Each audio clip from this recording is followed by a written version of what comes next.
This report has historically been a valuable tool in improving the way we deliver police service in San Jose. It offers transparency and undoubtedly has made us a better organization.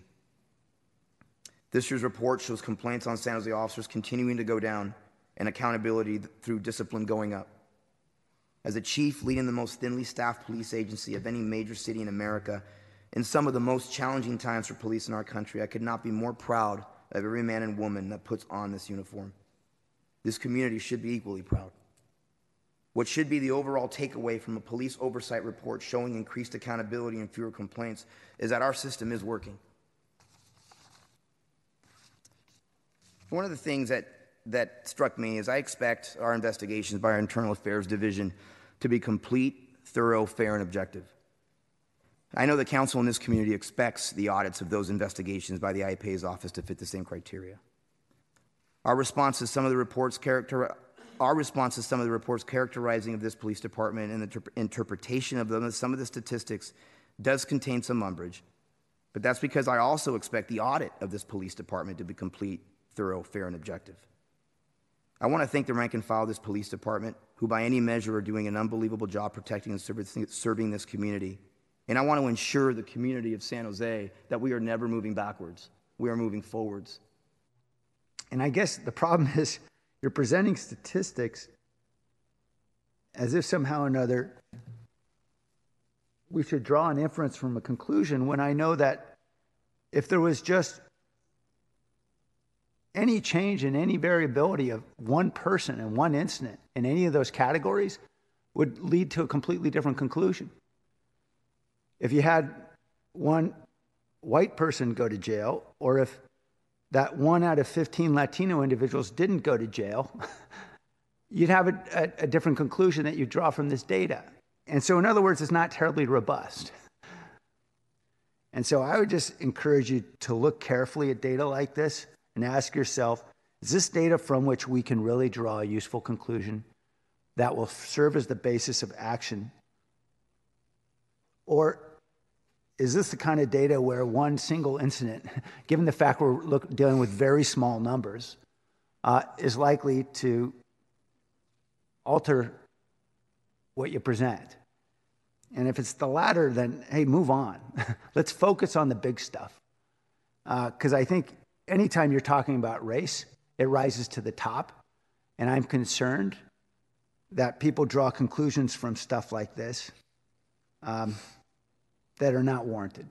I appreciate the chief bringing it up, and I appreciate giving me the opportunity to respond. I'll try to be brief in my response.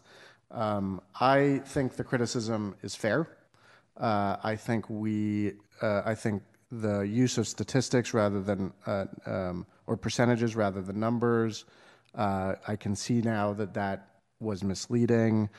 We didn't take the time to do that on this set of issues because we saw this as preliminary and opening up sort of points of discussion, and I fully intended to delve into that at some later point. And I either should have made that clear or not put this in until I had done that.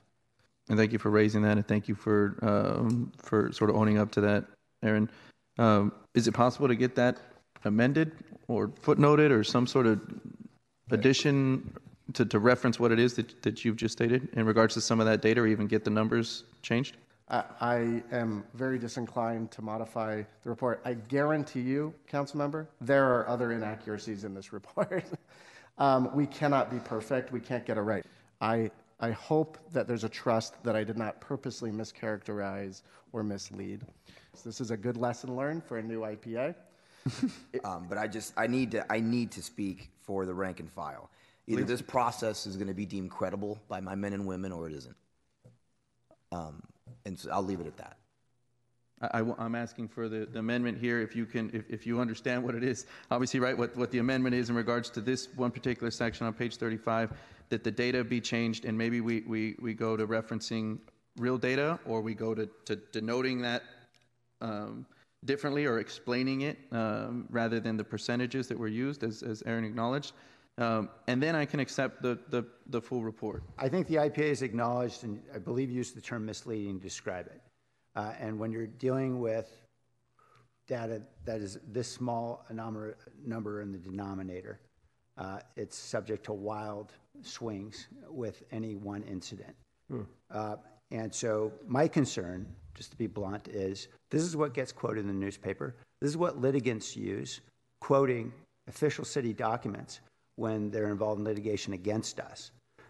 The impact of a printed report from a top official in the city of San Jose is significant. And it's not something just to be blushed over. Well, there's going to be errors in every report. It's about race and it's about cops. It's going to get cited a lot. So I'm very concerned about this information being in there and a somewhat cavalier attitude about it just being okay, I'll get it right next year.